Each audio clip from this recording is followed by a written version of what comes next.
ሁሉ ጊዜ ምኞቶች አደገኛ ናቸው። ሊባርከን የመጣውን እግዚአብሔርን ይመልሱታል። ቢ ኬርፉል። እናስተውል። እግዚአብሔር ሊባርክህ መጥቶ ሊጎበኝህ መጥቶ ሊዳስስህ መጥቶ እግዚአብሔር ታሪክን በህይወት ሊሰራ መጥቶ የሚመልሰው ምኞት አያገኝ። ምክንያቱም እግዚአብሔር ያንኳኳል እንጂ ከፍቶ አይገባም። ደጅ የሚያስከፍተን ናፍቆቱ ነው። እየሰማችሁ ነው? ምኞታችን ነው ደጅ የሚያስከፍተን። ከተመኘነው እግዚአብሔርን ከናፈቅነው የእግዚአብሔርን ነገር ከፈለግን ምንሻ ከሆነ ደጁን እንከፍታለን። እግዚአብሔር ገብቶ ይጎበኛል።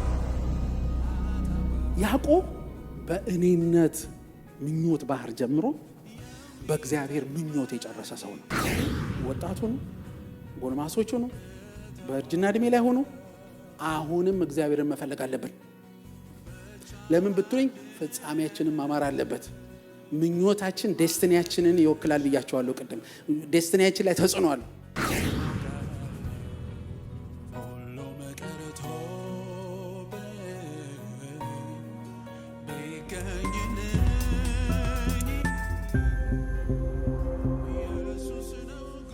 ርዕሱ ዛሬ ምኞት የሚል ነው። ስለ ምኞት ነው የምናወራው ዛሬ እና በዛ ርዕስ ላይ ጥቂት እንነጋገራለን። የያዕቆብ ምዕራፍ 1 ቁጥር 14 እና 15 አነባለሁ። ነገር ግን እያንዳንዱ በራሱ ምኞት ሲሳብና ሲታለል ይፈተናል። ከዚህም በኋላ ምኞት ጸንሳ ኃጢአትን ትወልዳለች፣ ኃጢአትም ካደገች በኋላ ሞትን ትወልዳለች የሚል ቃል አለ። እንዲሁ ስለ ምኞት እንድናስብ ጥቂት የሚያደርገን ነው። ምን ይላል? እያንዳንዱ በራሱ ምኞት ሲሳብና ሲታለል ይፈተናል።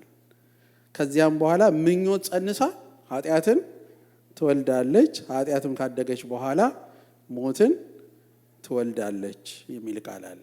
እንግዲህ እግዚአብሔር በማስተዋል ይባርከን። ምኞት የሚለውን አሁን ቅድም ባነበብነው ክፍል ላይ ያው የምኞትን አሉታዊ ጎን ወይም ደግሞ ኔጌቲቭ ሳይድ ነው የሚያቀርብልን። ነገር ግን ምኞት በራሱ ገለልተኛ ቃል ነው። ምን ማለት ነው? ወይ ለክፉ ወይ ለበጎ የሚሆን ነገር ነው ምኞት እንጂ ምኞት እንደዚህ ሁልጊዜ ምኞት ሲባል መጥፎ ነገር ብቻ አይደለም። እና ምኞት የሚለውን ከመዝገበ ቃላት ያገኘሁት አንዱ ትርጉም ይሄ ነው። ከመዝገበ ቃላት ላይ ነው ያገኘሁት። ሐሳብ ይለዋል። ለምን? ምኞት የሚጠነሰሰው ሐሳብ ውስጥ ስለሆነ ነው። ሁለተኛው ደግሞ ምን ይላል? ክጀላ ይለዋል። ኢንክሊኔሽን ክጀላ ይለዋል። ሶስተኛው ደግሞ ፍላጎት ይለዋል። መፈለግ የሚለውን ያሳያል። ስለዚህ ከሐሳብ የጀመረ ነው። ነገራችን ሁሉ ያዘነበለበት ጉዳይ ነው ክጀላ የምንለው። እንደገና ሶስተኛ ደግሞ ፍለጋችን ጋር በቀጥታ የተያያዘ ነው። እነዚህ ሶስቱ ምኞት የሚለውን ቃል ያው ይተረጉሙታል ማለት ነው። ስለዚህ ምኞት ያው በራሱ ገለልተኛ ቃል ቢሆንም ከምኞት ከሚለው ቃል ጋር የሚጠቀሱ ቃሎች ናቸው ያንን ቃል አሉታዊ ወይ አዎንታዊ ይዘት የሚሰጡት ወይ ፖዚቲቭም ኔጌቲቭም የሚያደርጉት ከሱ ጋር የሚጠቀሱት ቃሎች ናቸው እንጂ ምኞት በራሱ ምንም መጥፎ ነገር አይደለም። ለምሳሌ መጽሐፍ ቅዱሳችን ላይ ከተጠቀሱት ጥቂቶቹን ልግለጽላችሁ። ክፉ ምኞት ይለዋል። ስለዚህ ምኞትን ምን አደረገው? ክፉ። ስጋዊ ምኞት ይለዋል። የስጋ ሴሰኛ ምኞት ይለዋል። የፍትወት ምኞት ይለዋል።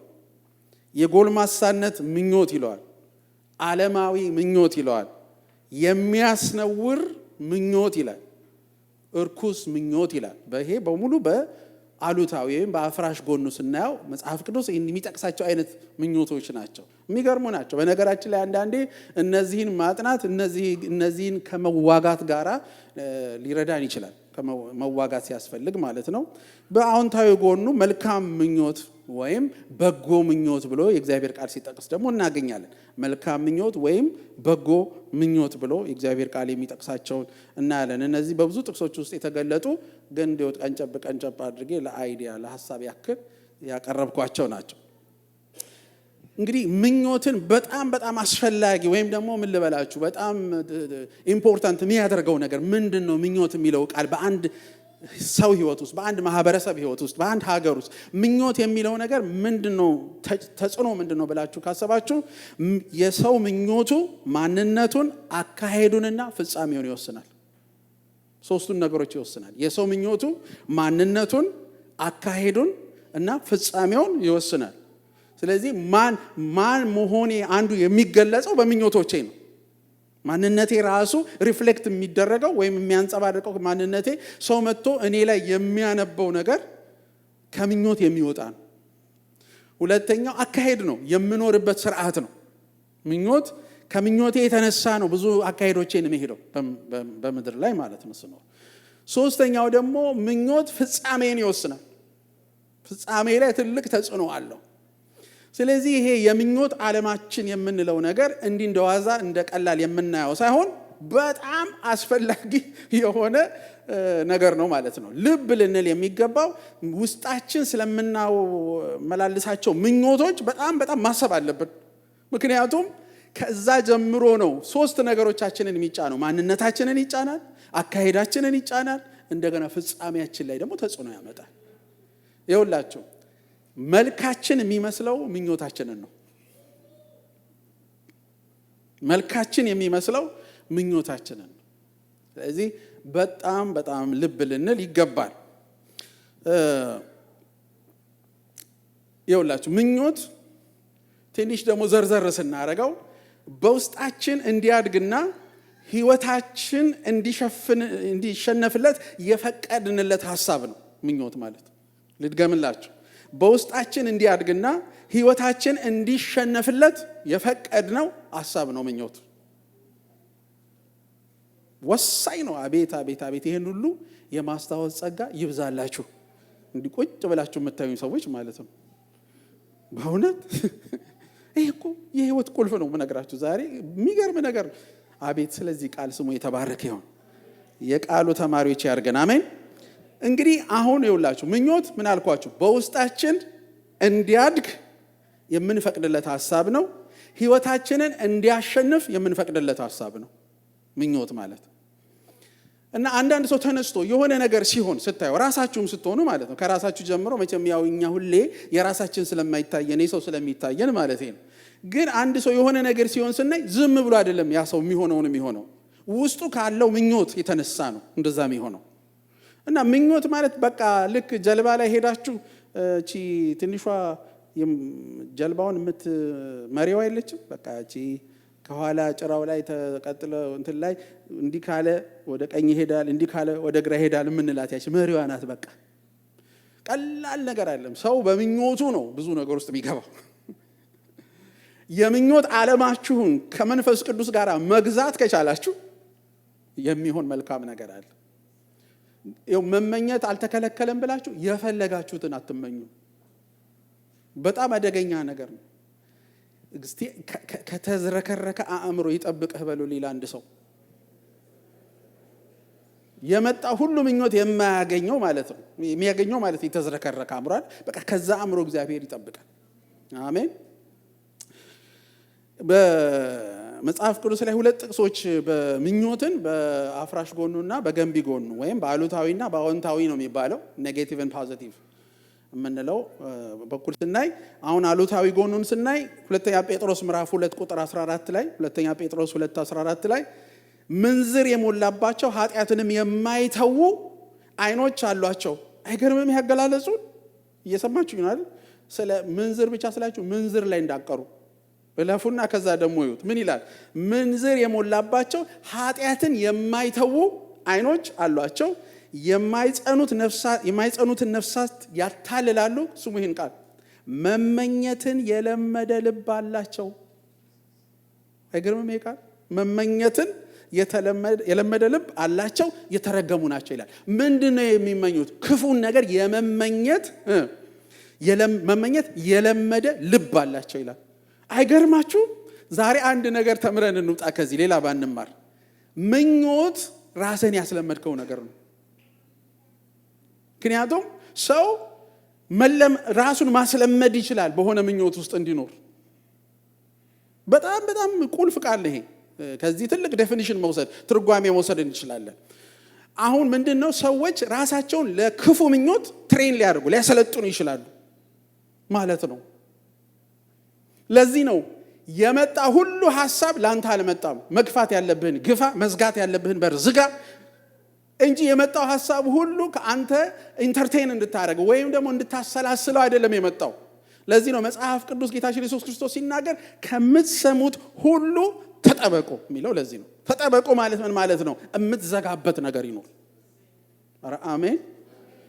ዋው! እናንተ የጌታ ናችሁ። የጌታ የሆነው ምኞት ያግኛችሁ። ይኸውላችሁ ይሄ በጣም ወሳኝ ነው። ምንድነው ከዚህ ጥቅስ እንድንማር የምፈልገው? ማስለመድ የሚባል ነገር አለ ማንነትን በምኞት። ለዚህ ነው አሁን አንዳንድ ነገር አይታችሁ ከሆነ ሐሳብና ሳይክል ውስጥ መውጣት አንችልም አይደል? መውጣት አንችልም። የሆነ ነገር በቃ ታስባለህ ኔጌቲቭ ከሆነ ያንን ኔጌቲቭ ሐሳብ ለመተው እንኳን አቅም ታጣለህ። ለምሳሌ አስለምደ ማንነት ጠንክሯል። በዛ ብዙ ዘመን ፈቅደህለታል ምኞቱን እንዲያሸንፍ ፈቅደህለታል። ስለዚህ በሆነ ቀን ላይ ላሸንፈው ስትል አትችልም። ለምን? የለመደ ልብ አለ። ያገኛችሁ ይናል። በጣም ወሳኝ ነው።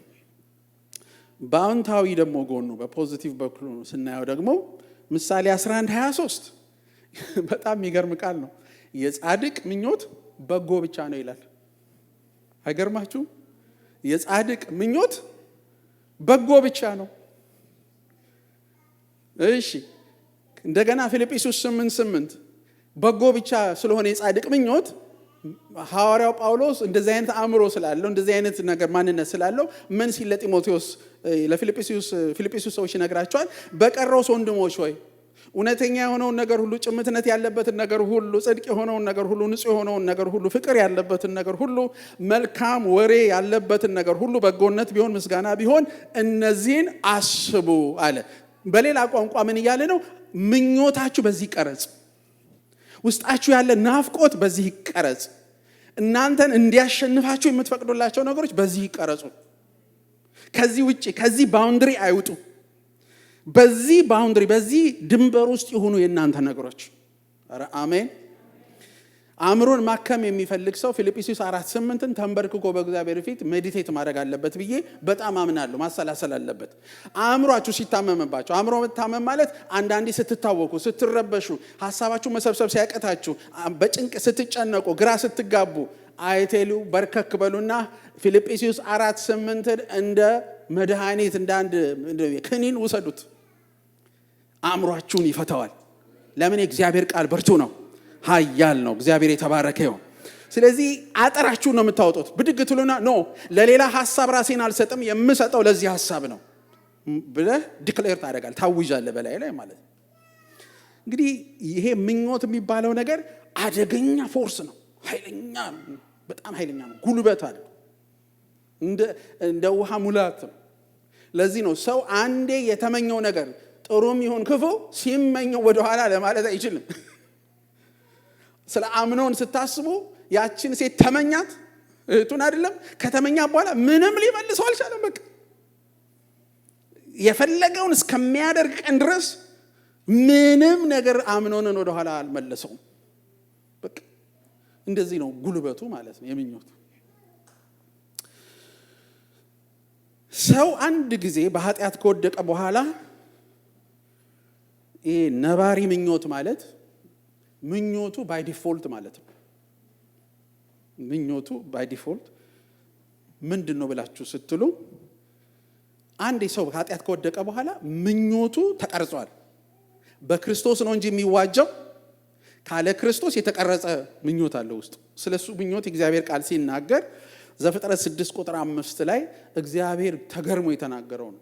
ዘፍጥረት 6:5 ላይ እግዚአብሔርም የሰው ክፋት በምድር ላይ እንደበዛ የልቡ ሐሳብ ምኞትም ሁል ጊዜ ፈጽሞ ክፉ እንደሆነ አየለ። አያችሁ ችግሩ ምንድን ነው? እግዚአብሔር ምድርን በውሃ እስከሚያጠፋ ድረስ ያደረሰው ችግር ምንድን ነበረ ብላችሁ ብትሉ የሰው ልጅ ራሱን በዚህ ክፉ ሐሳብ ከእግዚአብሔር ጋር በሚጻረርና በሚጋጭ ሐሳብ በኃጢአት መንገድ በክፋት መንገድ ራሱን አሰልጥኗል፣ ትሬን አድርጓል። ይሄ ደግሞ መንገዱ የሄደበት መንገድ መመለሻ አጣ።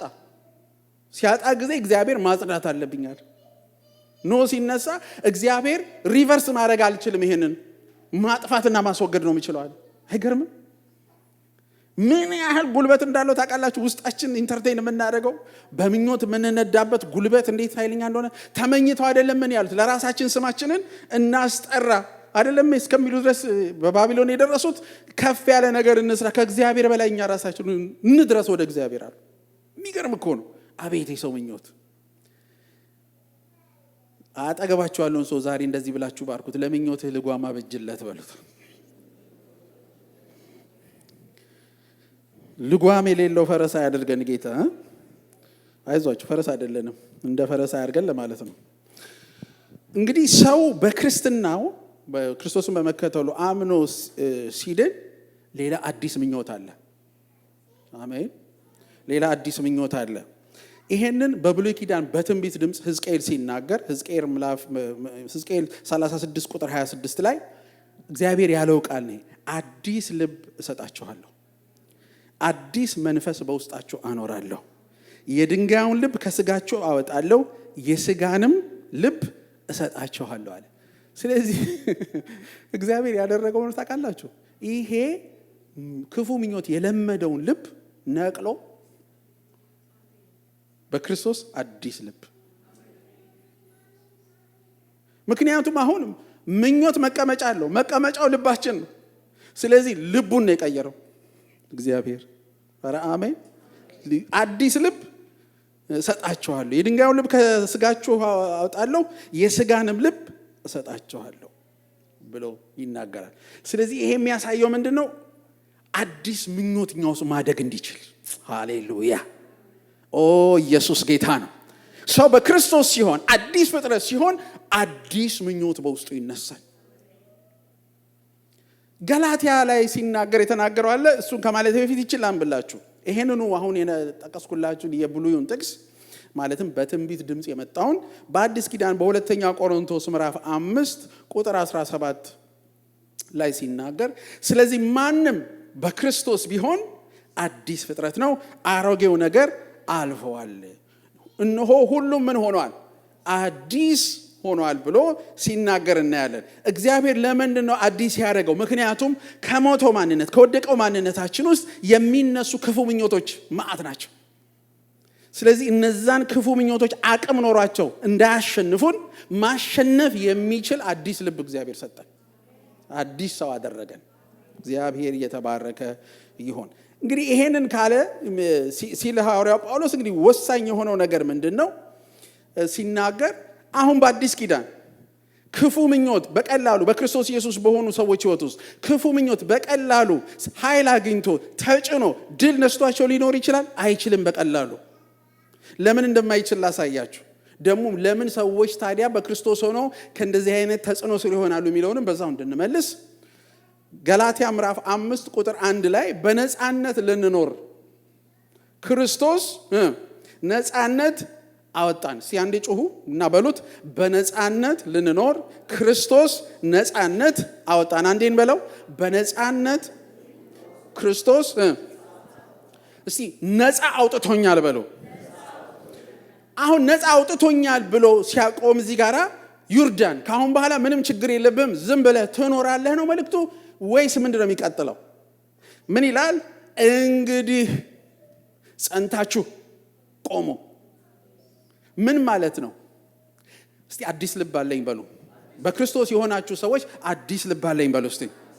አዲስ ልብ ካላችሁ አዲስ ምኞት እዛ ውስጥ ይወለዳል። ያው ምኞት የእግዚአብሔር ምኞት ነው። እግዚአብሔር ምኞት አለው። እግዚአብሔር የተባረከ ይሁን። ስለዚህ አሁን ይሄ የእግዚአብሔር ሰማያዊ ነገር መመኘት የሚችል ልብ ተፈጥሯል እኛ ውስጥ። የተፈጠረው ልብ ላይ ግን ስጋ፣ ዓለም፣ ሰይጣን ቁጭ ብለው አያዩም። ያለማቋረጥ ወደ በፊቱ ቦታችን ለመመለስ ይታገላሉ። ሲታገሉ እንግዲህ ጸንታችሁ ቆሙ፣ እንደገናም በባርነት ቀንበር ፖቴንሻሉ አለ ማለት ነው። አቅም እየሰማችሁኝ ነው? እባካችሁን ስሙኝ። አንዳንድ ጊዜ የሆነ ድምፃችንን በጣም ለምዳችሁት አዝማች እንዳይመስላችሁ። በጣም የምናገረውን ቃላት ስሙ። በቃ እግዚአብሔር የሚናገረው በቃላት ውስጥ ነው፣ በእኔ ንግግር ችሎታ ውስጥ አይደለም። በደንብ ስሙት። ይኸውላችሁ ለምንድን ነው ምኞታችን አዲስ ምኞት መመኘት እየቻለን በአዲስ ልብ በአዲስ ማንነት ደግሞ ተመልሰን ራሳችንን ለምንድን ነው የሆነ ቦታም የድሮ ቦታ የምናገኘው? ምክንያቱም የምንቸገረው በዚህ ነው። ውስጣችን ያለውም ግጭት ነው። ሐዋርያ ጳውሎስ ሮሜ 7 ላይ ግጭቱ ይሄ ነበረ። እኔ አለ የምፈልገው ምንድን ነው አለ? የእግዚአብሔርን ነገር ጽድቅ ነው የምፈልገው፣ ቅድስና ነው የምፈልገው፣ እግዚአብሔርን ነው የምፈልገው። ነገር ግን ሌላ የሚቃወመኝ ሕግ በውስጤ ያለው አለ። ለምን? ምክንያቱም አዲስ ልብ እግዚአብሔር ሲተክል ስጋ የተባለውን ኔቸር ከውስጣችን ግን አላወጣውም። ለምን? ገዝተኸው እንድትኖር እንጂ ተነቅሎልህ እንድትኖር አይደለም ኢየሱስ የመጣው። እሱ አንድ ቀን ይነቀላል። ኢየሱስን ፊት ለፊት ስናየው ለዘላለም ስጋዊ ኔቸራችን ከላያችን ላይ ይወሰዳል። የዛን ጊዜ ማሰብም መታገልም የለብህም፣ ነፃ ነህ።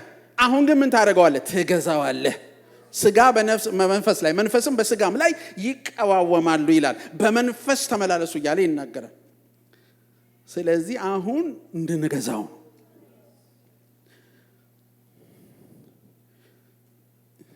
ዋው በጣም የሚገርም ነው። ስለ ምድረ በዳው ምኞት በእስራኤል ታሪክ ውስጥ ጥቂት ነገሮች ላሳያችሁ። ከምኞት ጋር የምድረ በዳው ምኞትና ፍጻሜውን ላሳያችሁ። የምኞትን ፓወር እንድናውቀው ነው። ዝም ብሎ ቀላል ነገር እንዳልሆነ አንዳንድ ሰው የምኞት ዓለሙ በሩ ቁልፍ የለውም። ስዊንግ ዶር ታውቃላችሁ? ስዊንግ ዶር በዚህም ስትገፋው ይከፈታል፣ በሌላም በኩል ስትገፋው ይከፈታል። ስለዚህ ከውጭ ያለውም ከፍቶት ይገባል፣ ከውስጡም ያለው ገፍቶት ይወጣል። አንዳንድ ጊዜ አእምሯችን እንደዚህ ነው፣ መቆለፊያ የለውም። እግዚአብሔር ይርዳንና እናብጅለት። እግዚአብሔር ከእንደዚህ አይነት አእምሮ ይጠብቃል፣ ምኞታችን የሚነዳበት ኃይል ስለሆነ። ዘኍልቍ 11 ቁጥር 34 የሚገርም ቃል አለ። ትዝ ይላችሁ ከሆነ ስጋ ካላበላህን አላሉትም በምድረ በዳ ላይ እስራኤላውያን?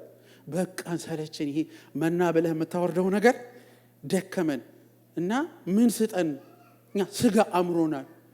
እንዲያውም ስጋው ብቻ አይደለም፣ እንዲያውም እነሱ የግብፅ ሽንኩርት ሁሉ ናፈቀን ያሉት ሊስት አድርገው። በነገራችን ላይ እዛ ላይ ሄዳችሁ ብታነቡ ዘኍልቍ ላይ የግሮሰሪ ሊስት ነው ለእግዚአብሔር የሰጡት። አይገርምም ፓስተር?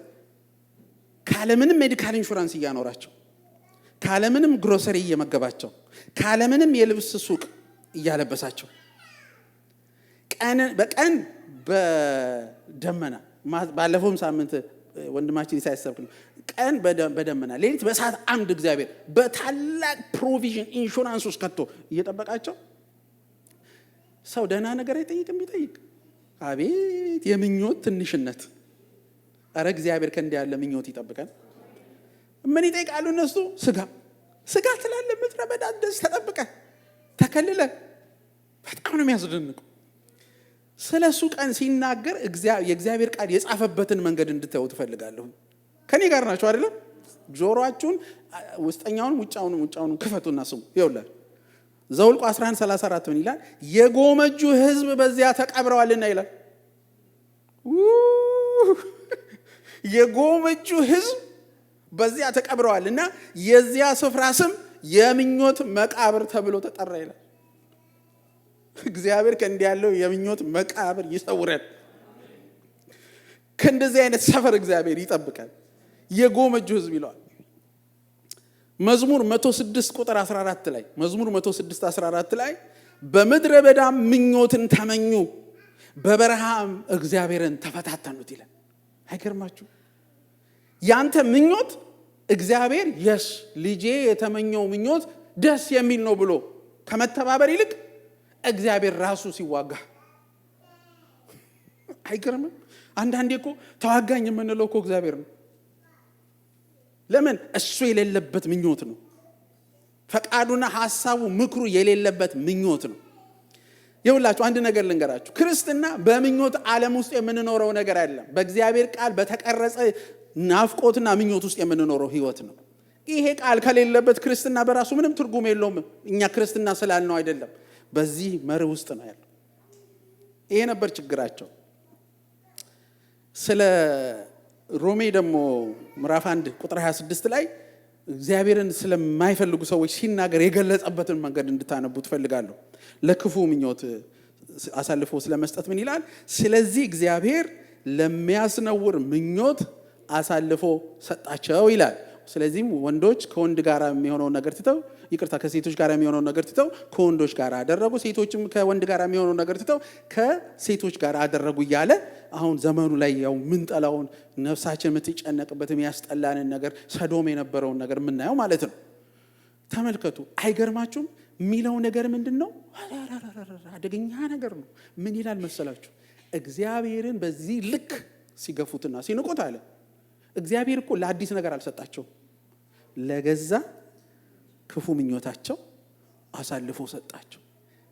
እኔ አንድ ምፈራው ነገር በእድሜ ልኬ እና ምጸልየው አንዱ ለፈቃዴና ለምኞቴ አሳልፈህ አትስጠኝ። አንዳንድ ሰው ጀግንነት ይመስል የፈለኩትን ሁሉ አግኝቻለሁ ይላል። እንደው እግዚአብሔር የፈለከው ሁሉ የምትለው ጌታ ይርዳል። ምን እዛው ሊስት ውስጥ እንዳለ ሁሉ የፈለግነው ነገር ሁሉ መንፈሳዊ ላይሆን ይችላል። የፈለግነው ነገር ሁሉ መልካም ላይሆን ይችላል። አንዳንድ ጊዜ የመረጥናቸው ነገሮች ሁሉ መልካም አይደሉም። ሎጥ እኮ መርጦ የገባው የት ነው? ሰዶም ነው የገባው። ሎጥ እኮ አረንጓዴ ምድር አይቶ ኑሮማ እዚህ ነው አለ። ዘው ብሎ ሲገባ በስንት ምልጃና በስንት ጸሎት በስንት የመላእክት ከለላ እኮ ነው ሰውየው ከዛ የወጣው። ሚስቱንም እኮ ያጣበት ጉዳይ ነው። ከባድ እኮ ነው። ያየኸው አረንጓዴ ሁሉ የምትመኘው ከሆነ ችግር ላይ ነህ። እስቲ ዛሬ አንድ ነገር ብላችሁ ሰዎችን ባርኩ። አጠገባችሁ ላሉ ሰዎች እንዲህ በሏቸው፣ ምኞትህ የእግዚአብሔር ምኞት ይሁን በሉት። አሜን አሜን፣ ሃሌሉያ። ስለ መልካም ምኞት ደግሞ በግልባጩ ሲናገር መዝሙር 103 ቁጥር 5 ላይ መልካም በጎ ነው። የጻድቅ ምኞት ምንድን ነው ብለናል? በጎ ነው ይላል። ቀደም ያነበው ነው። ምን ይላል? ምኞትሽን ከበረከቱ የሚያጠግባት ጎልማስነትሽን እንደ ንስር ያድሳል ይላል መዝሙር 103 ላይ። የትኛውን ምኞት ብላችሁ ስትሉ ከእግዚአብሔር ሐሳብ ጋር የተቀናጀው ምኞታችን እንጂ እግዚአብሔር ከበረከቱ አያጠግበውም። ይኸውላችሁ ስጋ ሲሰጣቸው እግዚአብሔር ለእስራኤላውያን ተአምር ሰራ አልሰራም? ንገሩኝ። ተአምራቱ ግን በረከት ነበር? እርግማን የሆነባቸው አይደለ? እግዚአብሔር ምን አለ?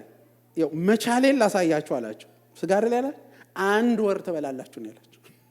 1 ወር በሙሉ ምድረ በዳ ላይ ስጋ ፕሮቫይድ እያደረገ እግዚአብሔር እያመጣ አይገርማችሁም? ግሮሰሪ ስጋ እያቀረበ 1 ወር ሙሉ በሚሊዮን የሚቆጠር ህዝብ አበላውና መጨረሻ ላይ ግን በአፍንጫቸው እያለ ጠቅላላ አለቁ እኮ ነው የሚለው። ይኸውላችሁ እግዚአብሔር ተአምር ስለሰራ በረከት ነው ማለት አይደለም። የእግዚአብሔር ምኞት ሲገዛ ነው በረከቱ። ለዚህ ነው ምኞትሽን ከበረከቱ የሚያጠግባት። ሃሌሉያ። መኃልየ ዘሰሎሞን ምዕራፍ 7 ቁጥር 11 ላይ ደግሞ ያቺ ሱለማጢስ የተባለችው ሴት የውዷ ጉዳይ በብዙ ከፍታና ዝቅታ ከተማረች በኋላ ሃሌሉያ፣ በብዙ ከፍታና ዝቅታ ነው የተማረችው። አንዳንዴ ሲመስላት ወደድኩ ስትለው፣ አንዳንዴ ደግሞ እባክህ ደክሞኛል ሂድ ስትለው፣ በብዙ መከራ ውስጥ ከተማረች በኋላ ያለችው ቃል ነው ይሄ። መኃልየ ዘሰሎሞን ምዕራፍ 7 ቁጥር 11 እኔ የወዴ ነኝ አለች፣ የኔም ምኞት ወደ እርሱ ነው አለች። ሃሌሉያ። እኔ የእርሱም ምኞት ወደ እኔ ነው አለች። አሁን ገባት። ስለዚህ ምን አለች? ምዕራፍ 8 ላይ ምንም አልፈልግም አለች። እንደ ማህተም በክንድህ አኖረኝ። የድሮ ምኞቶቿ የእንቅልፍ ምኞት፣ የምቾት ምኞት፣ ነፃ የመውጣት ምኞቶች ተሳኩላት። ጥቁር ነበርኩ ግን እኔ ጥቁር የሆንኩት እንደዚህ ዝም ብሎ ከመከራ የተነሳ ነው አለች ምዕራፍ 1 ላይ። ከዛ ነፃ ወጣት። የዜማ ጊዜ ደረሰ አላት። ቦረቀች፣ አመሰገነች። ምዕራፍ 3 ላይ ውዴ ጋራ ሃኒሙን ላይ ነኝ አለች፣ ደስ አላት። ምዕራፍ 4 ላይ ውዷን ፍቅሩን ገለጠላት። ምዕራፍ 5 ላይ ሲመጣ ኧረ ሙቅ ብሎኛል፣ ደክሞኛል፣ አሁን ካልጋ ወርጄ ድጋሚ ልታጠብ በቃ በዛው ያለችው መከራዋን አይታ ነው አይደለም ያገኘችው። በዚህ ጀርኒ ውስጥ ግን የተማረችው ምንድነው? ምኞቴ መስተካከል አለበት። እግዚአብሔር ምኞታችንን ያስተካክል፣ ምኞታችን ያስተካክል። በጣም እኔ አንድ ነገር የገባኝን ነገር ልንገራችሁ። ታውቃላችሁ ልጆቻችን ምኞታችንን እንደሚያነቡ? do you know that? በደንብ አድርጎ ነው የሚያነቡልን። እንደ ልጅ እውነትን የሚናገር የለም። በቃ እንዳለ ነው ግልጽ አድርገው ነው የሚነግሩት። እናንተ ልጆቻችሁ ፊት ለምሳሌ እንበል በእኔና በሌሊሻ ባስረዳ ሊሻ ስልክ ተቀበለ የለም ብትል የለም እኔ እኮ እዛው አለሁ የለም ብትል ዲዲ ኧረ ማማ አለ ነው ብትል በቃ እንደዛ ነው። ልጅ እንደዚህ ነው። እንደው እኔ አንድ ነገር ልንገራችሁ። እግዚአብሔር የምኞት ዓለማችንን ይግዛው። አሜን አሜን። እግዚአብሔር የምኞት ዓለማችንን ይግዛው። ይኸውላችሁ ምኞታችን ካልተስተካከለ በዚህ ሰዓት እንኳን መንፈስ ቅዱስ ይርዳል ለመስማት። ክፉ ምኞት የቅድስና ህይወት ጠላት ነው። አንድ ነገር ላሳያችሁ። ክፉ ምኞት የቅድስና ህይወት ጠላት ነው። የእግዚአብሔር ያልሆነ ምኞት የቅድስና ህይወት ጠላት ነው። የቅድስና ህይወት ጠላት ነው ስንል ቅድስና ማለት የክርስትና ህይወት ነው። እየሰማችሁ ነው?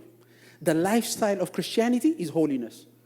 አሁን ብዙ ጊዜ እኛ የምናስበው ምን አረኩ አጠፋው ቅድስና ሲሰበክ ራሱ ቶሎ የሚመጣብን ምንድን ነው? ምን አረኩ ክፉ አድርጌ ይሆን እንዴ እግዚአብሔር ምን ይያል? ሁሉ ቀን እኛ የምናስበው ወይ ዝሙት እሱም አለበት ወይ ምናምን የሆነች ነገር ነው ምናሳ ነው። ሆሊነስ ወይም ቅድስና የምንለው የህይወት ዘይቤ የህይወት ስርዓት ነው። ለዚህ ነው ጌታችን እግዚአብሔር ሲናገር አንደኛ ጴጥሮስ 1:15 ላይ እኔ ቅዱስ ነኝ ቅዱሳን ሆኑ አለ። የሚያወራው ላይፍ ስታይል ነው ወይም የህይወትን ስርዓት ነው የሚያወራው። እግዚአብሔር ከተዝረከረከ ማንነት አሁንም ነፃ ያወጣል። የእግዚአብሔር የህይወት ስርዓቱ ህይወታችንን ይግዛ። ቅድስና ማለት የእግዚአብሔር ሙላቱ ነው። እግዚአብሔርን በአንድ ቃል ብትገልጹት ቅድስናው ነው። እግዚአብሔርን በአንድ ቃል ብታሳዩት ክብሩ ነው። ማንነቱ ግን የሚገለጸው በቅድስና ቅዱስ ነው ስትሉ ሁሉ ነገሩ እዛ ውስጥ ነው ያለው፣ ፓኬጁ ነው ያለው። ይኸውላችሁ አንደኛ ተሰሎንቄ ምዕራፍ 4 ከቁጥር 3 እስከ 7 ላንብብላችሁ። አንደኛ ተሰሎንቄ 4 ከ3 እስከ 7 ይህ የእግዚአብሔር ፈቃድ እርሱም መቀደሳችሁ ነውና ከዝሙት እንድትርቁ እግዚአብሔርን እንደማያውቁ አሕዛብ በፍትወት ምኞት አይደለም እንጂ ከናንተ እያንዳንዱ የራሱን ዕቃ በቅድስናና በክብር ያገኝ ዘንድ እንዲያውቅ አስቀድመን ደግሞ እንዳልናችሁ እንደመሰከርንላችሁ ጌታ ስለዚህ ነገር ሁሉ የሚበቀል ነውና ማንም በዚህ ነገር አይተላለፍ፣ ወንድሙንም አያታል። ለርኩሰት ሳይሆን እግዚአብሔር ለምን ጠርቶናል? ለቅድስና። እዚህ ላይ ሲናገር ምን አለ? እግዚአብሔርን እንደማያውቁ አሕዛብ በፍትወት ምኞት አይደለም አለ። ትልቁ አንድ አሕዛብ ወይም ጌታን የማያውቅ ሰው ችግሩ ምንድን ነው? የእግዚአብሔር ቅድስና የህይወቱ ክፍል ሊሆን የማይችለው ለምንድን ነው? ምክንያቱም ውስጡ የተቀመጠ የእግዚአብሔርን ቅድስና የሚጋፋ ምኞት ውስጡ አለ። ሁል ጊዜ ምኞቶች አደገኛ ናቸው። ሊባርከን የመጣውን እግዚአብሔርን ይመልሱታል። ቢ ኬርፉል። እናስተውል። እግዚአብሔር ሊባርክህ መጥቶ ሊጎበኝህ መጥቶ ሊዳስስህ መጥቶ እግዚአብሔር ታሪክን በህይወት ሊሰራ መጥቶ የሚመልሰው ምኞት አያገኝ። ምክንያቱም እግዚአብሔር ያንኳኳል እንጂ ከፍቶ አይገባም። ደጅ የሚያስከፍተን ናፍቆቱ ነው። እየሰማችሁ ነው? ምኞታችን ነው ደጅ የሚያስከፍተን። ከተመኘ ነው እግዚአብሔርን ከናፈቅ ነው እግዚአብሔር የእግዚአብሔርን ነገር ከፈለግን ምንሻ ከሆነ ደጁን እንከፍታለን። እግዚአብሔር ገብቶ ይጎበኛል። አሜን አሜን። የተለያዩ ምኞቶች ከእውነተኛው መሻት ያውም እግዚአብሔርን ከመፈለግ ህይወት ያጎድሉናል። ሁለተኛ ጢሞቴዎስ 3 ከ6 እስከ 7 ሁለተኛ ጢሞቴዎስ 3 ከ6 እስከ 7 ወደ ቤቶች ሾልከው እየገቡ ይላል ኃጢአታቸው የተከመረባቸውን በልዩ ልዩ ምኞትም የሚወሰዱትን ሁልጊዜም እየተማሩ እውነትን ወደ ማወቅ ሊደርሱ ከቶ የማይችሉትን ሞኞች ሴቶችን የሚማርኩ ከእነዚህ ዘንድ ናቸው ብሎ ስለ ሐሰተኛ አስተማሪዎች ይናገራል። ሐሰተኛ አስተማሪ ቸርች አጥረ ግቢ ውስጥ ነው እንጂ የሚገኘው ከቸርች ውጭ አይደለም ያለው። እኛም ይመስለን ሐሰተኛ ሲባል ውጭ የሚኖር ነው ይመስል። ሐሰተኛ አስተማሪ ካለ እኮ የሚኖረው ቸርች ውስጥ ነው። ምክንያቱም ሐሰትን ይዞ ገብቶ ስራውን የሚሰራው እኮ ቤተክርስቲያን ውስጥ ነው። የት ይሄዳል? የሚያስተው እኮ አንዱ ቅዱሳንን ነው የመጀመሪያው። ስለዚህ ምን ይላል እዚህ ላይ ሲናገር? በጣም እኮ የሚገርም ጥቅስ ነው። ኮንሰፕቱን እንድትረዱ ፈልጋለሁ። ወደ ቤቶቹ ሾልከው እየገቡ ኃጢአታቸው የተከመረባቸውን ይልና በልዩ ልዩ ምኞትም የሚወሰዱትን። ችግራቸው ምንድን ነው? ብዙ ምኞት ውስጣቸው ያስተናግዳሉ። ያ ምኞት እግዚአብሔርን ከመፈለግ ያጎላቸዋል። አንዳንድ ሰው እኔ ለምንድን ነው ህይወት የማይበረታው ይላል። እንዴ ሰብስበህ ቤት ያስቀመጥከውን ነገር በትነጣል። ስንት ነገር ሰብስበን አስገብተን ቤታችን። አንዳንዱ እኮ ገንዘብ ከፍሎ ነው የሚያስገባው የሚያስጥለውን ነገር። እኛ ድሮ ስንመጣ እኔ ይገርመኝ ነበረ። ኬብል ቲቪ ነበር ድሮ፣ አሁን እንደ ኢንተርኔት ሳይኖር አይደል። ኬብል ቲቪ ባለ 3000 ቻናል ኬብል ቲቪ አስገባው ይለኛል። 3000 በቃ እሱን አስገብተ ማት ነገር ወጥቷል። በቃ ከዛ ወዲህ እንዴ ስሙ፣ እኛ ህይወት ውስጥ እኮ በአምስቱ የስሜት ህዋሳቶቻችን አለ ምን ነገሮች የሚገቡትን ነገሮች ሁሉ የሚያገቡብንን ነገሮች አስገብተን ስንት የእግዚአብሔርን ነገር እናስወጣለን። ይውላችሁ እኛ ምኞቶቻችን ሁሉ ተነስተው ቀዳሚ ምኞትና የምንኖርለትና የምንሞትለት ምኞት ለእግዚአብሔርና ለእግዚአብሔር ብቻ። እግዚአብሔር ያደርግልን። እኔ ቅድም ብያቸዋለሁ፣ ልጆቻችን ያዩናል፣ ትውልድ ያይናል። ይሄ ምንም የማንደብቀው ነገር።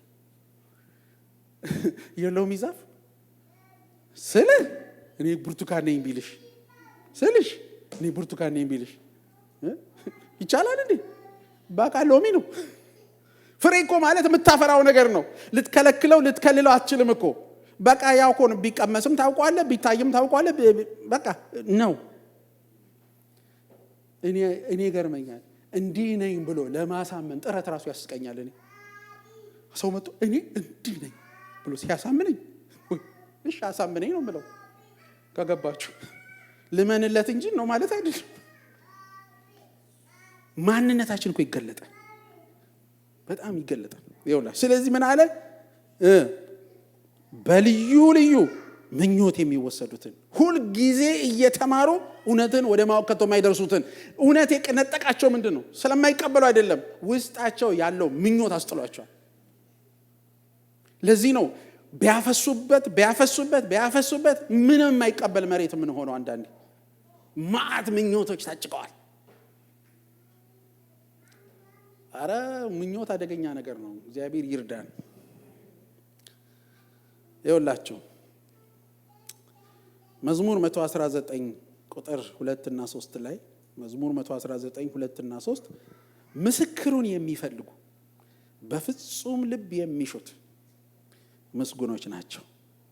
ስሙኝ ባካችሁ ስሙኝ፣ ይህን ቃል ሳነብው ምስክሩን የሚፈልጉ በፍጹም ልብ የሚሹት ምስጉኖች ናቸው። ምን አመጣላቸው ታዲያ ይሄ ስትሉ? አመጽንም አያደርጉም በመንገዶቹም ይሄዳሉ አለ። አያችሁ በጣም ይገርም። እግዚአብሔርን የሚሻ የሚናፍቅ የሚመኝ እግዚአብሔርን ነገር ልብ ካለ የሚያስጥልህና የሚያስጨብጥህ ነገር አለ። ክብር ለኢየሱስ ይሁን። እግዚአብሔር ወደዛ ህይወት ይክተተ። ሁለት ሰዎች ባለፈው 15 ቀን ነው ላንካስተር እያስተማርኩ የጠቀስኳቸው ሁለት ሰዎች ነበሩ፣ ያዕቆብና አሳ። በእነሱ ጥቂት ነገር ብዬ ጨርሰዋለሁ። ያዕቆብና ንጉሱ አሳ፣ ሁለቱን ሰዎች ኢን ኮንትራስት አንድ ነገር ላሳያችሁና በሱ ብዙም ሳልቆይ ጨርሰዋለሁ። ያዕቆብንም ስታዩ አሳንም ስታዩ ውስጣቸው ምኞትና ፍለጋ አለ። ሁለቱም እንደዛ ናቸው። በነገራችን ላይ ውስጡ ምኞት የሌለው ሰው የለም። ምን አይነት ምኞት ነው የምንመኘው ነው እንጂ ምኞት ሁላችንም አለን። በነገራችን ላይ ምኞት ባይኖረን ናፍቆት ባይኖረን አናድርም። አንዱ የሚያኖረን ነገር ወደፊት እንድናይ የሚያደርገን ነገር ውስጣችን የተቀመጠ ምኞት ነው። በያዕቆብ ህይወት ሄዳችሁ ስትመለከቱ ያው ታሪኩን ብዙ ጊዜ ስለሚናገር አሁን ወደዛ ዝርዝር አልገባም። በያዕቆብ ህይወት ውስጥ ስንመለከት ዘፍጥረት ምዕራፍ 26 ላይ ስለ ያዕቆብ ተተንብዮአል። ያዕቆብ ትንቢታዊ አመጣጥ ያለው ሰው ነው። ፕሮፌቲክ ቻይልድ ነው። ያዕቆብ ስለሱ የተነገረ ትንቢት አለ ቀድሞት። የእግዚአብሔር ሐሳብ ኦልሬዲ ቀድሞታል። እግዚአብሔር ኦሬዲ ስለ ያዕቆብ ያየው ነገር አለ። ሃሌሉያ። እና ያንን አይቶ ከመጀመሪያው እግዚአብሔር ተናግሯል። አዎ ታላቅ ለታናሹ ይገዛል ብሎ ጨርሷል እግዚአብሔር። ይስደን። እስቲ አጠገባቸው ያለውን ሰው ያንተ ነገር ያለቀ ነው በሉት። የሆንከውን ለመሆን አታጥፋ በሉት። የሆንከውን ለመሆን ጥፋት አታጥፋ በሉ። ሌላ አንድ ሰው አዎ አዳምና ሔዋን የሆኑትን ለመሆን አይደለም ጥፋት ያጠፉት። ገባችሁ? የሆኑትን ለመሆን ነው ጥፋት ያጠፉት። የሆንከውን ለመሆን ጥፋት አታጥፋ። ተደርገሃል፣ አሜን ብለህ ተቀበል። እና ያዕቆብ ፕሮፌቲክ ቻይልድ ነው። ትንቢት ተነግሮበታል።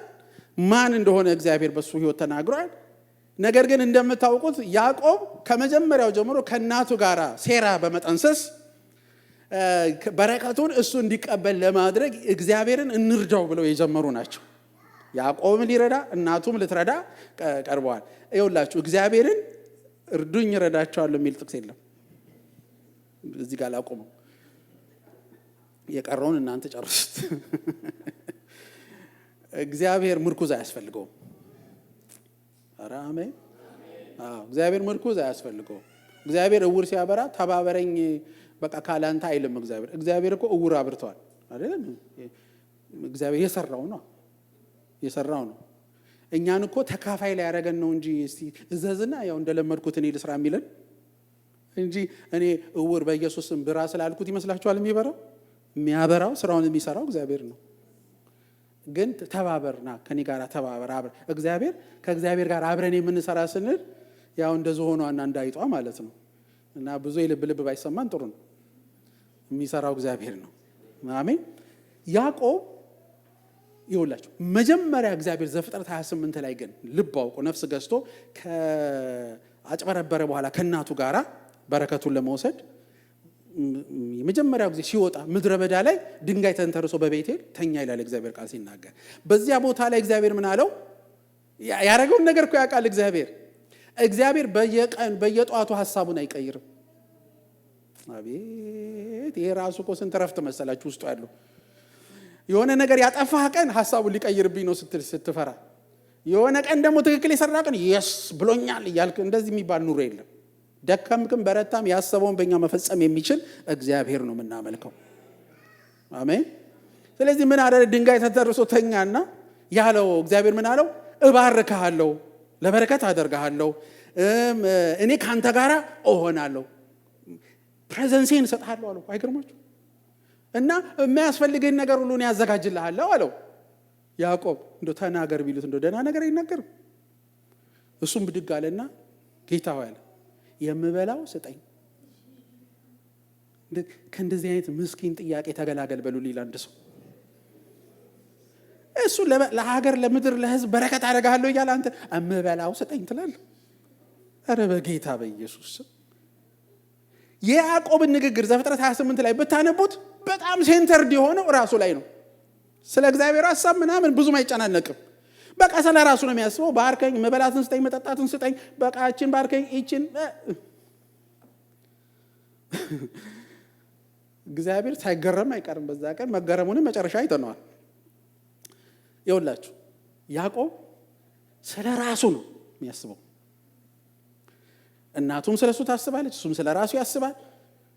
አሁን ሄደ ታሪኩን ልዘረዝረው ስለማልችል አሁን በዚህ ሰዓት መጨረሻው ላይ ይሄ ባርከኝ፣ እንጀራ ስጠኝ፣ እንደው በቃ ይውጣልኝ እንጀራ አይነት ጥያቄውን የሁለት ክፍል ሰራዊት ሆኖ ከሁለት ሚስቶች ልጆች ወልዶ ካብቱነሽ ባሮች ምኖች ሰብስቦ እስቲ አንዴ ተባረኩ በሉ እስቲ። እንደዛ እኮ ስለምንል ነው ከኔ ጭምር አንዴ ተባረኩ። በቃ ራሱ በረከቱ ከባድ ስለሆነ እንዲህ ያለ ነው የሄዱት። ቀስ ብለው ነበር የሚሄዱት ይላል እግዚአብሔር ቃል ሲናገር። በዝግታ ነው የሚሄዱት። በቃ እንደዚህ ያለ ሄደ። ይኸውላችሁ ተባረኩ ነው። በቃ ተባረኩ። ወይ ይቺ በረከት የታደርስ ሲሆን ብቻ ተባረኩ እያለ ሲሄድ ትዝ ሲለው የሚደርሰው ማን ጋር ነው?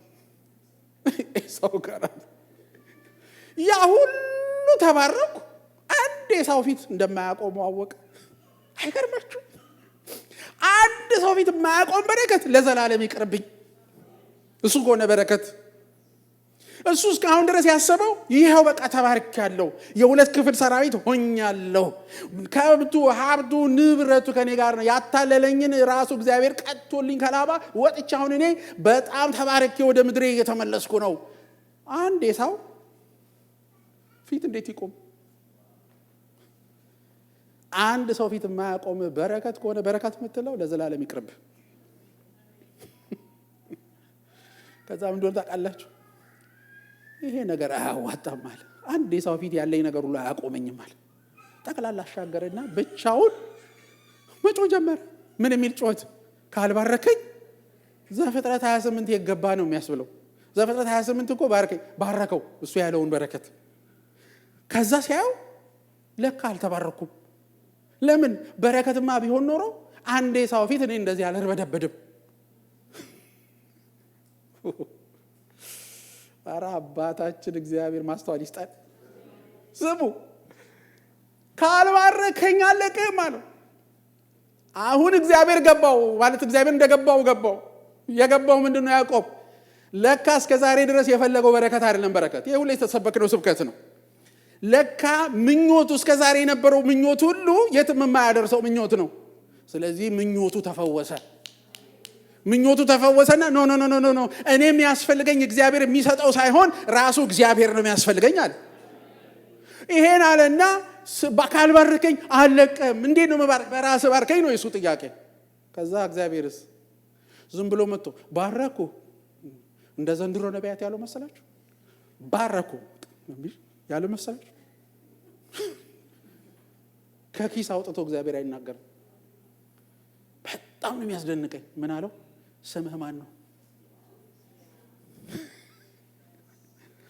አጠገባቸው ያለውን ሰው ስምህን ሳትናገር እውነተኛው በረከት አያገኝህም በሉት።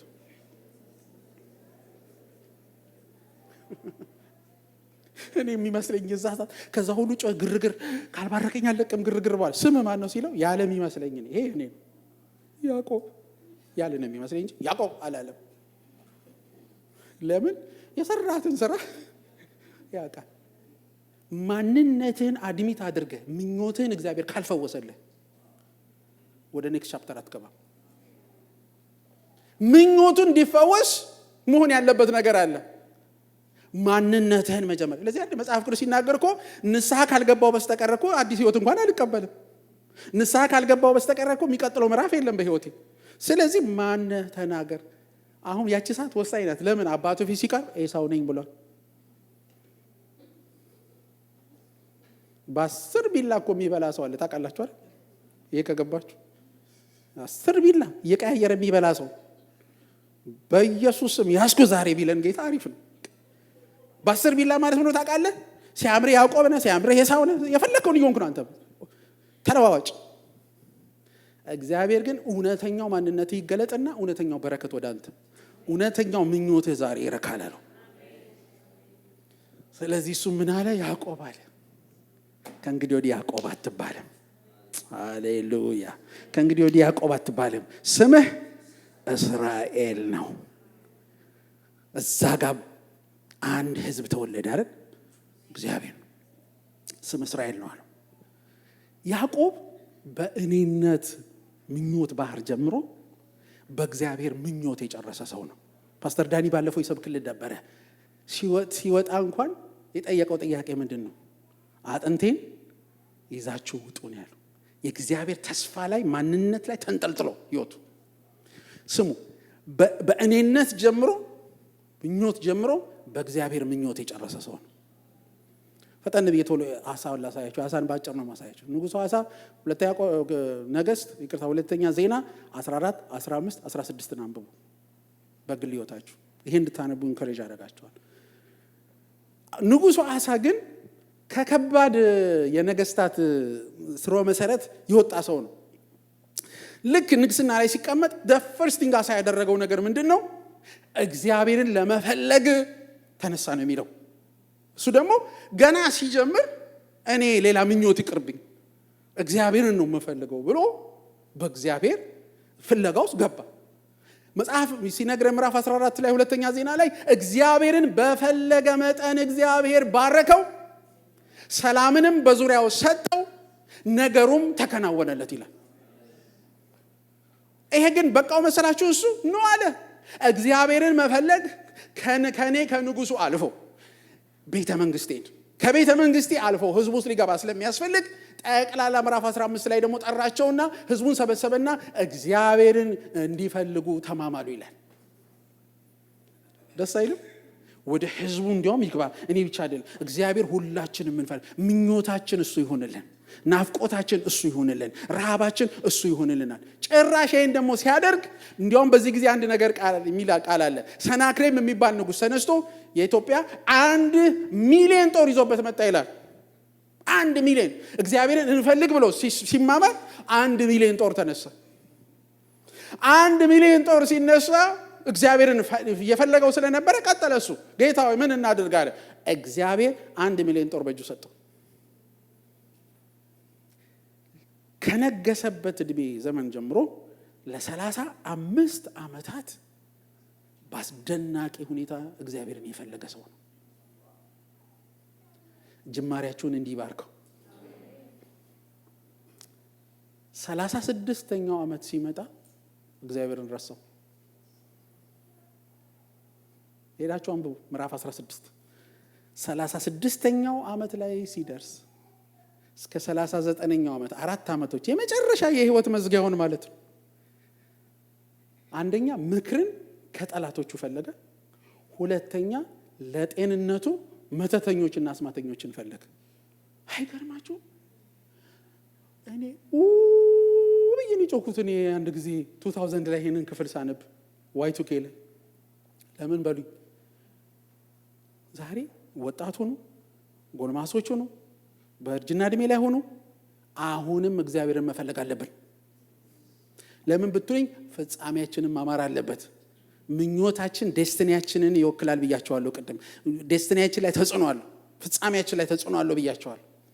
ይኸውላችሁ እግዚአብሔርን መፈለግ ትቶ 35 ዓመት በሙሉ በድንቅ እግዚአብሔርን ፈልገ እግዚአብሔር የተገኘልህ ሰው ሆነ ምን ነክቶ ሆኖ በ36ኛው ዓመት ላይ ምኞትህ ተቀይሮ ሌላ ሰፈር የገባው?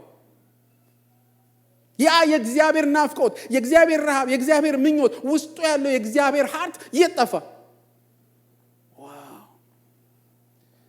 ልላችሁ የምፈልገው ይቺ የልብ ምኞት አደገኛ ነገር ናት።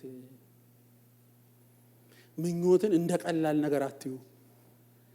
እልፍ ሲል መኪናውን ስትመኘው እንደ ቀላል ነገር አትዩ። ነገ ቀንህን ሁሉ ሊያስተዳድርብህ ይችላል። አንዳንዱ ሰው እኮ ቤንትሊ ካልገዛው ብሎ ቤንትሊ የገዛ ቀን መሞት ነው የሚያምረው። ለዚሁ ነው ወይ ይህን ሁሉ መከራ ያየሁት ብሎ። ምኞት አደገኛ ነገር ነው። ቤታችሁን የሚገዛውን ምኞት ላይ ተጠንቀቁ። ህይወታችሁ የሚገዛው ምኞት ላይ ተጠንቀቁ። ትዳራችሁን የሚገዛው ምኞት ላይ ተጠንቀቁ። አረ እግዚአብሔር እንደጀመርን ያስጨርሰን። ይኸውላችሁ ከዚህ ታዲያ ህይወት እንዴት ነው የምንገላገለው ስትሉ ገላትያ 5:16 መልሱ ነው። ሐዋርያው ጳውሎስ ለገላትያ ሰዎች 10 ጊዜ ሌላ ምኞት ውስጥ እየገቡ ሲያስቸግሩት፣ ነገር ግን እላለሁ በመንፈስ ተመላለሱ። ነገር ግን እላለሁ በመንፈስ ተመላለሱ፣ የስጋንም ምኞት ከቶ አትፈጽሙ። ምኞቶችን የሚያረክሰው ነገር እኛ ውስጥ ቢገኝ በመንፈስ መመላለስ ነው። ክፉ ምኞቶችን ያረክሰዋል፣ ከኛ ህይወት ያስወጣል። ዳዊት ሲናገር መዝሙር 73:25 ላይ በሰማይ ካንተ በቀር ማን አለኝ? በምድርም ካንተ ሌላ የምሻው የለኝም አለ። አለቀ። 4 ነጥብ። ናፍቆት ያንተ ነው አለው። ወጣት ብትሆኑ፣ ጎልማሶች ብትሆኑ፣ ታላላቆች በእርጅና ውስጥ ያላችሁ ብትሆኑ ናፍቆታችሁ እሱ ብቻ። ለምን ብትሉኝ እኔ እንደ አሳ ያስጀምረን እንደ ያዕቆብ ያስጨርሰን እንጂ እንደ አሳም አያርገን እንደ ያዕቆብም አያደርግ። እንደ እምነት አባቶች በክርስቶስ ጀምረው በክርስቶስ እንደጨረሱ እንደ ሐዋርያት እግዚአብሔር ሕይወታችንን ያደርገው። ሲሞቱ እንኳን ሞት ለነሱ ርካሽ ሆነ። እንደፈለክ አድርገህ ግደለኝ እኔ ኢየሱስ ነኝ መሄጃዬን አውቃለሁ ያሉ ምኞታቸው ትክክለኛ ቦታ ላይ ያረፈ። ስለዚህ ምን አለ ሐዋርያ ጳውሎስ ሲናገር እኔ የምመኘው አለ በሞቱ ልመስለው ነው አለ። እንዲህ ያለ ምኞት አለ እኮ በሞቱ ልመስለው ነው። እኔ ሌላ ምኞት የለኝም። ቤት ብትለኝ፣ መኪና ብትለኝ፣ ሀብት ብትለኝ፣ ንብረት ብትለኝ፣ ምንም ብትለኝ ልቤን አያሞቆ። ነገር ግን በሞት እንኳን እርሱን እንድመስለው እመኛ። አቤት የተፈወሰ ምኞት! አቤት የተፈወሰ ምኞት! አቤት የተፈወሰ ምኞት! እግዚአብሔር ይሄንን ምኞት ያድርግልን ወገኖቼ። ለዚህ ነው ይሄ ማን ነው እንዲህ አይነት ሰው ብትሉኝ እንደ ዳዊት መሆን አለብን። በዚህ ጥቅስ ነው የምዘጋው። የመጨረሻው መዝሙር 139 23 እና 24 ላይ ባለው ጥቅስ ነው የምዘጋው። አቤቱ መርምረኝ፣ ልቤንም እወቅ፣ ፈትነኝ፣ መንገዴንም እወቅ፣ በደልንም በእኔ ውስጥ ብታገኝ እይ፣ የዘላለም መንገድ ምራኝ። ዛሬ የሰው የዞርን አንፈትሽ፣ መጀመሪያ የራሳችንን እንፈትሽ። የት ነው የኔ ልብ ለመሆኑ ያለ? ምንድነው የሚያቅበዘብዘኝ? ምንድነው የሚያሯሩጠኝ? ምንድነው የመሮጥ አቅሜ? ምንድነው የመሮጥ ኤነርጂ? ምንድነው ከዚህ ዛ የሚያደርገኝ? ምንድነው ስራ፣ ቤት፣ ንብረት ምን የሚያስብለኝ ነገር? የትኛው ምኞት ነው ዋና ያለው? ሲጠየቅ ዛሬ መርምረኝም በለው፣ ፈትሸኝ፣ በደልን ብታይ በእኔ ውስጥ። እግዚአብሔር በጣም የሚገርመው ነገር ያው አይታለልም በምንም ነገር ስለማይታለል ጌታ ቆሞ እያሸበሸቡ ሲያመሰግኑት አንድ ጊዜ እስራኤላውያን ውይ አለ፣ ደከመኝ እኔ እናንተ ነገር አላቸው። ጉባኤ ላይ ተገኝቶ ምንድን ነው ሲል ጭብጨባችሁ፣ እልልታችሁ፣ ዝማሪያችሁ፣ ሙዚቃችሁ ደከመኝ። ለምን? እኔ የለሁበትም። ሁሉም ለራሳችሁ። ሁሌ ላለው ሳስተምር ለሙዚቀኞች፣ ለዘማሪዎች ክብር ማምጣት ሲያቅተን መድረክ ላይ ጭስ አመጣን። እግዚአብሔር ይመስገን እዚህ ቢጭስ ስለሌለ። ክብር ማምጣት ሲያቅተን በጣም የሚያብለጨልጩ መብራቶች አደረግን። አሁን ነፍስህ ነው እንጂ የምትገረመው የምትደመመው፣ መንፈስ ላይ ጠብ የሚል ነገር የለም። እሱም በንጹህ መንፈስ ከተደረገ እንኳን ጭስ አይደለም ቢጨሱም እኔ ችግር የለብኝም። ከገባችሁ ቁም ነገሩ እሱ አይደል፣ እሱ ውጫዊ ነገር ነው። ውስጣችን ግን ምንድን ነው የሚመኘው? ከምኞት ባህሮች ወጥተን ምኞታችንን እግዚአብሔር እንዲፈውስልን ዛሬ እንጠይቀው። አይቴሉ እኔ አንድ ነገር ልንገራችሁ፣ አትሳቱ። እግዚአብሔር አይዘበትበትም። ሰው የዘራውን ያንኑ ያጭዳል። እኔ በአፌ ሌላ ተናግሬ በልቤ ሌላ ባወራ ያውቃል። ሰው ፊትን ያያል፣ እግዚአብሔር ግን ልብን ያያል ይላል። ስለዚህ ለእግዚአብሔር መጥቼ አላሳምነውም፣ ኖሬ ብቻ ነው እሱንም አከብረው እንጂ ይኸውልህ እኔ መንፈሳዊ ነኝ እንዴ ተቀበለኝ ልለውና ላሳምነው አልችልም። ሆኜ መገኘት ብቻ ነው። ስለዚህ ዛሬ ምኞቴን ፈውስን በለው፣ ምኞቴን አቅናን በለው፣ መርምረኝ፣ ፈትነኝ፣ መንገዴንም እወቅ እንበለው። ዛሬ የዘላለምን መንገድ ምራኝ፣ የሚያዛልቀውን መንገድ ያሳየን፣ የሚያዛልቀውን ምኞት እንድንኖርበት ይርዳን። ተነስተን አብረን እንጸልይ።